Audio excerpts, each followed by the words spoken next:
সকালবেলা ঘুম থেকে উঠেই দেখি বাইরে বৃষ্টি হচ্ছে। বছরের শুরুতেই এমন বৃষ্টি হলে না মনটা বেশ ভালো হয়ে যায়। কি তাই তো? এদিকে বাইরে বৃষ্টি হচ্ছে আর আমার মন বলছে খিচুড়ি হয়ে যাক।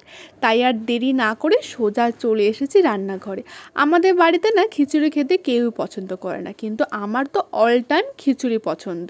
তাই নিজের জন্য অল্প একটু চাল ডাল মিক্সড করে প্রেসার কুকারে দমে বসিয়ে দিয়েছি। কি দেখে জিভে জল চলে আসছে তো।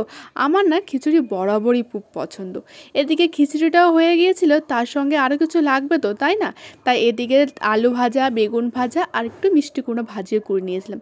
হ্যাঁ জানি, সঙ্গে একটু ডিম অমলেট হলেও বেশ ভালোই হতো, কিন্তু আজকে তো শনিবার ছিল, তাই আর বেশি কিছু করলাম না। দুপুরে খাওয়াটা না বেশ জমজমাটি হয়ে গিয়েছিল।